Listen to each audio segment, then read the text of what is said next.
And today, mga choir masters and choir members, napakaganda ng pag-uusapan natin. Wala si choir master, wala si organist, wala si accompanist. Ano ang ating gagawin?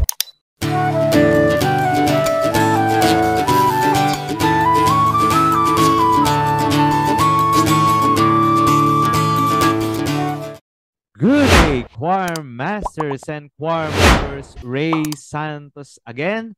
And today, mga choir masters and choir members, napakaganda ng pag-uusapan natin. Wala si choir master, wala si organist, wala si accompanist. Ano ang ating gagawin? Yan. Okay. On the last Sunday, nagsimba ako, no? And sa hindi malamang dahilan, no? What? Pagsimula ng mass, no? Yung ating choir is a cappella sila. So parang wala silang accompanist, and then wala rin parang nag-guide sa kanila na parang choir conductor, no? And napansin ko lang parang hindi sila prepare sa mga ganong sitwasyon, no? So ang nangyari is parang minsan hindi sila nagkakasabay-sabay, minsan sisintonado sila, no? And ito na nga yung mahirap, no? Wala na kayong accompany, tapos wala ring nag-guide sa inyo, walang conductor. Tapos nagvo-voicing pa kayo, no? Nagse-second voice pa sila, meron minsan tatlong boses pa. So, ang nangyayari is parang lalong nagiging parang hindi naging maganda yung tunog nila, no?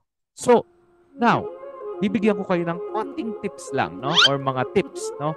Kung paano ang ating gagawin kapag ganun yung sitwasyon.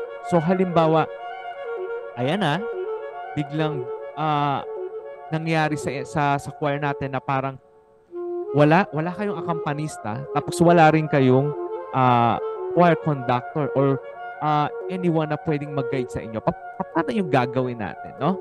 So, ito mga simple tips lang, no, na nakita ko na pwedeng gawin, no, kapag ganun yung sitwasyon, no? So, number one, kapag ganun yung sitwasyon, siguro maganda mag-usap-usap kayong mga magkakagrupo, no? And then, this is the first thing na dapat nating gawin. Make it simple, no? Gawin nating pinakasimple na pwede nating gawin. So, for example, wala na mga voicing, no?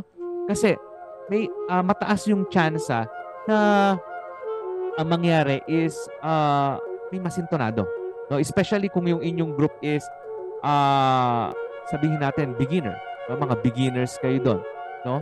Tapos pag a cappella kasi mas mahirap yung tono kasi parang wala kayong basihan ng tono, no? Kasi wala nga nag-akampanya, walang keyboard or gitara man lang na pwedeng mag-akampanya sa inyo. So the thing is that parang sintonado, no? Meron kayong chance na masintonado, parang ganon, no? So as much as possible, pag ganon, let's make it simple. So, ang gawin natin, kumanta tayo ng unison. So, yun yung pinakasimple sa lahat. Kanta tayo ng unison, walang magbo-voicing. Para nagtutulungan tayo, tapos yung tono natin is iisa, no? Kumbaga, yung tono, tapos yung, kumbaga, yung pagiging isa ng boses is mas maganda, no? Yan, okay. So, make it simple, no? Next is, make it sure na sabay-sabay kayo. Dapat sabay-sabay ang inyong pagkanta, no? Ngayon, mahirap yun eh. Medyo mahirap gawin yun, especially kapag wala kayong conductor or walang nag-guide sa inyo. Now, the thing is that yung aking suggestion is mas maganda kung medyo curve yung inyong formation. Yeah, curve. Para nagkakakita-kita kayo, no? Nakikita nyo yung isa't isa, no?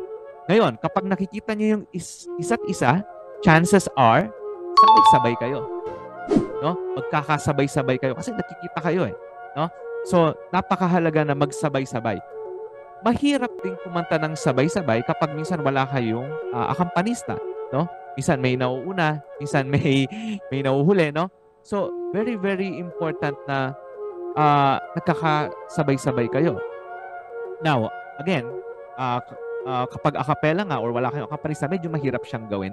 So, I would suggest curve position tayo and then make it sure na nagkikita-kita kayo, no?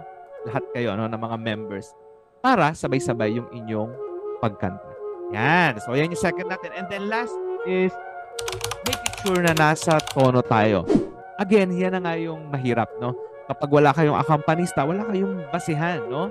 Sa pitches, no? Yan, lalo na yung mga first pitch, no? Very crucial, no? Kasi kailangan pare-parehas yung pitch nyo kasi kapag iba-iba yon, tsak, iba-iba yung tono nyo, kasi sintonado kayo, no? So, yun ang challenge doon. Now, ako ang aking suggestion is, again, nag-uusap-usap kayo, no? So, bago mag-start, pag malapit na kayong kumanta, no, ng isang particular song, no? Kailangan meron na isa kayong pitch na may isa sa inyo na magbibigay ng pitch, no? Ngayon, yung pitch na yon, kailangan marinig na ng lahat. Ngayon, pag narinig na ng lahat yon, ayun, pag nagsabay-sabay kayo, sure yon, tama lahat yung mga pitches nyo, no? Kasi narinig na eh. Bago pa kayo mag-start, is narinig na. Meron nang nakapag-dikta na, ito yung pitch natin. So, kung ganon, tama lahat yun. Yan. So, that is very, very important din, no? Kailangan nasa tono kayo lahat. So, the thing is that let's work on the first pitch and then from there, kakaayos na yun, no? Ang mahirap kasi yung iba-iba yung pitch sa first, yung first pitch, magkaiba-iba kayo doon ng tono, no? Patay, no? Ang mangyayari doon talagang may masisintonado, no? So, very, very important. Okay, so, let's have a recap, okay? Kapag ganito yung nangyayari o ganito yung sitwasyon sa choir nyo, make it simple, no? Gawin nating mas simple yung ating pagkanta. Make it sure na sabay-sabay din tayo, no? Sabay-sabay tayo. Kailangan nagkakakita-kita siguro tayo lahat, no? Para mas sure lang na magkasabay-sabay yung ating pagkanta, no?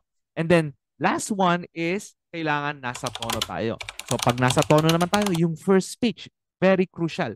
Kaya kailangan yun ang i-workout natin. And then from there, it will be easy. No? It will be easy kasi tama na kayo lahat ng tono. Yan. Okay. So, mga choir master and choir members, sana nakatulong ang simpleng choral strategy na ito. And I'll see you again sa mga susunod na choral strategy. God bless and bye-bye.